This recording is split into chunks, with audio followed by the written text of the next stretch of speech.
મંગળવારે મોડી રાત્રે 1:44 કલાકે સમગ્ર ગુજરાતમાં ભૂકંપનો હળવો આંચકો નોંધાયો હતો। આંચકાથી ગુજરાત ધણધણી ઉઠ્યું હતું। અમદાવાદ, રાજકોટ, મહેસાણા સહિત રાજ્યના મોટાભાગના વિસ્તારોમાં આ ભૂકંપનો આંચકો નોંધાયો હતો, જેમાં ખાસ કરીને રાધનપુર, સાંતલપુર જેવા સરહદી વિસ્તારમાં ભૂકંપની તીવ્રતા વધુ નોંધાઈ હતી।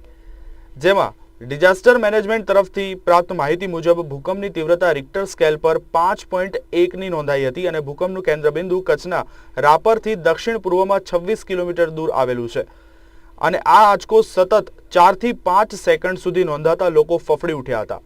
મોડી રાત્રે લોકો જ્યારે ભર નિંદ્રામાં હતા ત્યારે અચાનક ભૂકંપનો આંચકો નોંધાયો હતો, જેની જાણ મોટા ભાગના લોકોને થઈ ન હતી, પરંતુ જે લોકોએ ભૂકંપનો આંચકો અનુભવ્યો હતો તેવા લોકો ઝડપથી ઘરની બહાર દોડી આવ્યા હતા।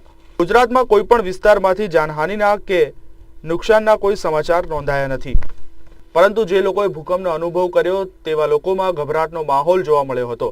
જ્યારે બીજી બાજુ ફરી એકવાર ભૂકંપ અંગે કોઈ પણ પ્રકારનું અનુમાન કરવામાં ડિઝાસ્ટર મેનેજમેન્ટ નિષ્ફળ નીવડ્યું હતું। એટલું જ નહીં, પરંતુ ભૂકંપનો આંચકો નોંધાયા બાદ અડધા કલાક સુધી ડિઝાસ્ટર મેનેજમેન્ટ પાસે ભૂકંપને લગતી કોઈ માહિતી પણ નહોતી અને ગુજરાત ન્યૂઝ ઉપર ભૂકંપના સમાચાર જોઈ ડિઝાસ્ટર મેનેજમેન્ટ દોડતું થયું હતું અને ભૂકંપને લગતા આંકડાઓ જાહેર કરાયા હતા। દરમિયાન આ ભૂકંપ બાદ કેટલાક નાના આફ્ટર શોક પણ નોંધાયા હતા, પરંતુ તેની તીવ્રતા નજીવી હોવાથી લોકોને અનુભવ થયો નહોતો। જ્યારે તંત્ર તરફથી લોકોને કોઈ અફવાઓમાં ધ્યાન આપ્યા વિના શાંતિ જાળવવા માટે અપીલ કરવામાં આવી છે।